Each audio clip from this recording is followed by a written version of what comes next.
Assalamualaikum. Today our group will be presenting about the outnumbered growth of vehicles use or ownership. The topics that will be covered are problem, prevention of the problem from happening, solution for the existing problem, and new legislation. Malaysia is a nation that is quickly developing and expanding its road network which connects all of its major cities. However, traffic congestion is still an issue in the fall, particularly in Kuala Lumpur, the nation's metropolis, due to the demand exceeding the transportation system's capacity as more people could afford private vehicles. We are well aware that Kuala Lumpur is a car-oriented city as compared to Singapore, which is a more pedestrian-friendly city. According to the article Carbon Dioxide Emissions and the Transport Sector in Malaysia, one of the major issues is traffic congestion, which will affect the rise in the combustion of fossil fuels, 28.8%, significantly more than the average worldwide of 24.5%. Also, the increased 96% of the greenhouse gas emissions in this sector are caused by carbon dioxide. The first prevention of the problem is public transport. The government have providing public transport such as buses, taxis, flights and trains. Public transport can reduce carbon emissions as it can reduce the use of private vehicles on road. However, most individuals do not like to use public transport because it is inefficient, unpunctual and crowded. Some of the causes why the preventive actions is unsuccessful is because public transport is limited and crowded. The public transport system will have heavy pressure during peak hours and seasons, especially during public holidays. Plus, fees for flights will be increasing during the peak seasons, which causes people to prefer to use their vehicles to commute. Meanwhile, buses or trains are always crowded, forcing people to wait longer to board less crowded buses or trains. Next, not all housing areas have access to public transport. People still have to drive to the train station and find parking, which is challenging and time-consuming. Besides, the frequency of public transport such as buses in villages and rural areas is less frequent. The waiting time for public transport is longer than the time taken to reach the destination. The time-consuming waiting for public transport is longer, causing people to commute in their vehicles. Second, intelligent urban planning. Vehicles in Malaysian cities have occupied a greater amount of road space, causing congestion and air pollution due to the inability to access all their basic needs by walking or cycling. In Malaysia, there are some urban spaces designated to encourage people to reduce the use of private vehicles, including marketplaces, parks, sidewalks, streets and transport hubs. The government has provided urban space more inclusive and accessible to diverse users to improve the quality of life for communities while tackling carbon emissions. Some of the urban spaces that were in certain places were not applicable to use in some communities. Therefore, intelligent design planning for urban space should include people who are blind, deaf, or in wheelchairs to move around the city safely and independently. Moreover, intelligent urban planning has designated as car-free zones in certain areas.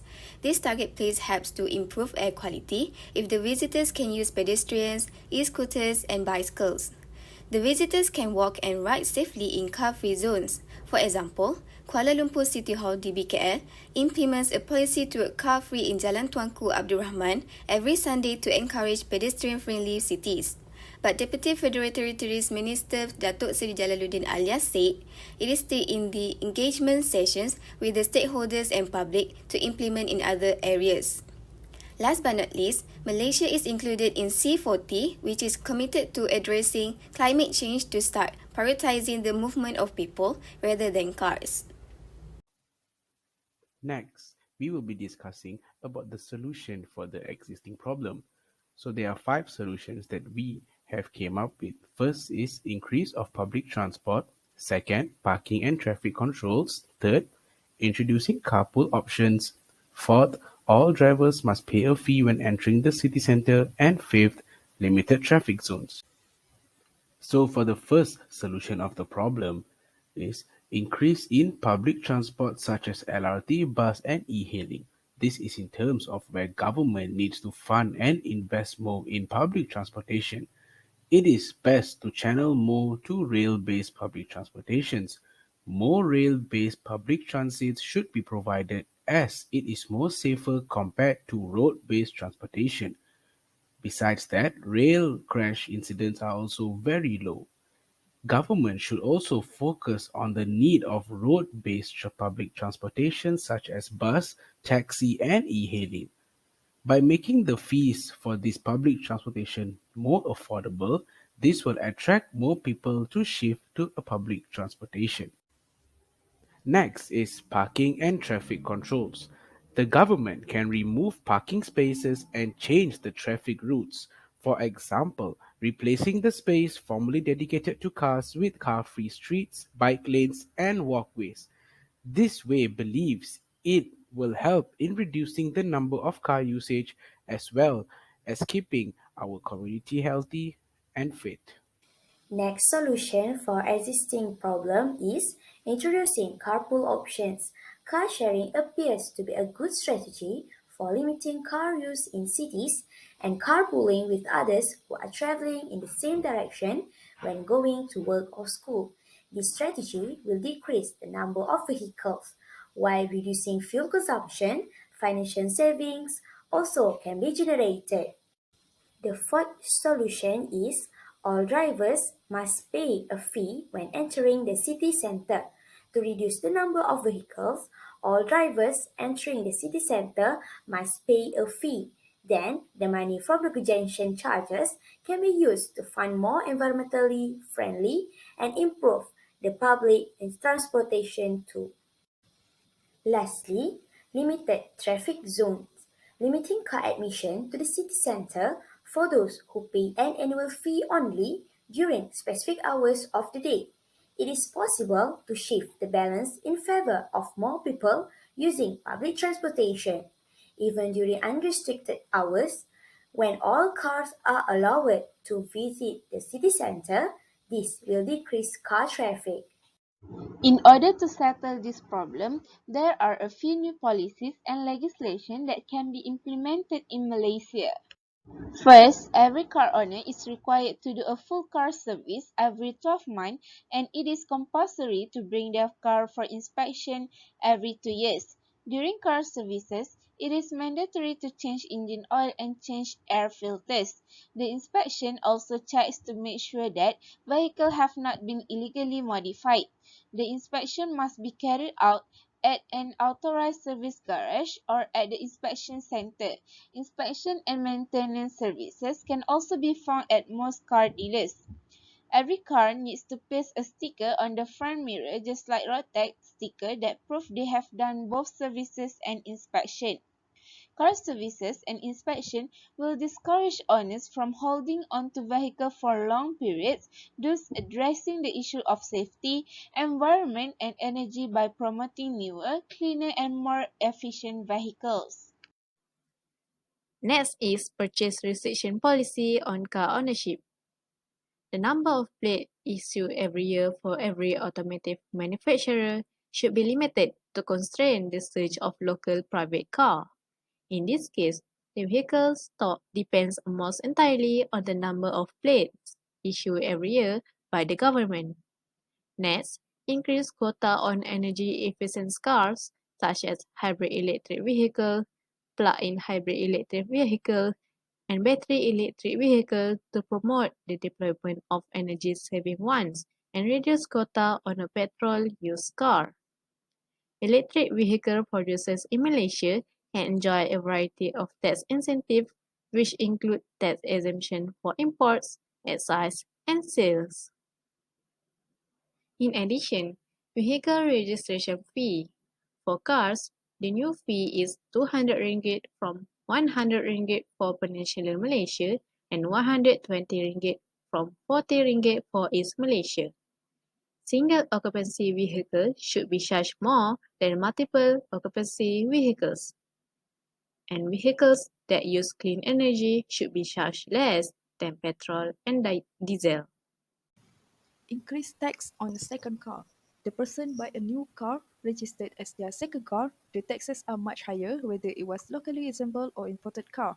Road tax, or officially known as motor vehicle license, renew every year is paid to the government and the money is deposited into consolidated fund. The fund is used to build and improve transportation infrastructure, including public transport. For factors that determine that the price of road tax are car engine capacity, the location of the vehicle's body type, and the ownership. Here is the JPJ base rates and progressive rates for all types of vehicles. For this legislation, the road tax of the second car, whether new or used, the tax percentage should be higher than the first car. Example, for a Pro 2 Myvi privately registered 1.5cc, the first car tax is 90 ringgit, and for the second car of the owner, same car, it adds 15% to the tax, so it should be 103 ringgit and 50 cents. Other than that, we can also enact a policy that shifts towards the use of electric vehicles. Electric mobility is the future and act as an important element of climate-friendly energy and zero emission. What can be done to start this transition is by work towards the sales of new automotive being zero emission globally by 2040 and by no later than 2035 in leading markets as per declared by COP26. Besides, reducing the road tolls charges and cheaper public parking for those who drive EVs. Moreover, install a minimum and a uniform charging and payment standard for EV consumer, making EVs, which are more expensive because of their production costs, a competitive and appealing option. Hence, why not we establish rules to put in place direct current charger, 350 kilowatt supercharger for every charging hub, because right now only Juntari, a subsidiary of Petronas that operates 350 kilowatt public charger for electric vehicles at X Park Sunway Serene, located in the Sungai Way Free Trade Industrial Zone, Selangor. So by installing the 350 kilowatt supercharger, this will then speed up the charging process. Next, standardize the charging prices rate for DC public charging in every electric vehicles in order to improve the confidence in Malaysia EVs charging ecosystem. This is because the pricing for DC fast charger throughout the Malaysia varies on location and the DC output. In order to implement the new law and policies, we also created an app for people to register car ownership so that the government can monitor the carbon emission and increase of vehicle on the road. About the app facilitates the implementation of new legislation. The development of this app named U-Vehicle. It obligates each vehicle owner to register their vehicles in this app. The objective of this app is to control the growth of outnumbered vehicles, which can cause an increase in carbon emission and traffic congestion. Vehicle can collect data on vehicle ownership in Malaysia. The initiative in developing the U-Vehicle app for the government to observe and monitor the number of vehicles owned by a person. People are required to do a full car service every 12 months, and it is compulsory to bring their car for inspection every 2 years. The registrar will get a notification every time their vehicle needs to be serviced and some recommendation on workshop to service their vehicle. Besides, the registrar with more than one vehicle will be charged an extra tax higher than buying the first car. So, in the U-Vehicle app, the amount of tax to be paid will be included once they register their vehicles. The collaborators that we will work together are Local Car Service Center, Local Sports Center, TED Talks Education, and celebrities and influencers. For Local Car Service Center, local car companies such as Proton and Perodua give discount to only first car services for local car type only. It is once a year redemption. Next, collaboration with local sports center to promote users to practice cycling or walking instead of using vehicle. Points will be achieved every 2 kilometers, and the points can be used as discount vouchers for purchase at the sports center. Next, collaboration with TED Talk Education. This can teach teachers, students, and children worldwide about how to think critically about new or difficult information. TED-Ed is a platform where educators can submit educational videos. Lastly, celebrities and influencer. This is to promote the U-Vehicle app to youngsters. Celebrities and other influencers have the power to promote the app based on their exposure, popularity, missions, and values. Whether or not people like them, they get attention, and so the app will too. They often have a variety of avenues to get their message out, from TV interviews to blogs and Twitter feeds. For better or worse, many people trust celebrities, and the products they promote benefit from the generalized trust. What are the benefits of U-Vehicles? U-Vehicles app contains, firstly, car service notification or reminders for every 12 months. It allows users to become alert of the upcoming car service appointment. Secondly, vehicle services history. Users will know all the services and any repair that have been done on the vehicles. Thirdly, vehicle service cost detail. U-Vehicles app can inform users of the estimate cost of upcoming services and repair. And lastly, U-Vehicles help to find the nearest workshop at their home. Moreover, users can book an appointment for the car repair and service workshop according to the schedules. And also, users can monitor their vehicle usage as well as the amount of carbon emission is releasing via driving. That's all from us. Thank you for listening.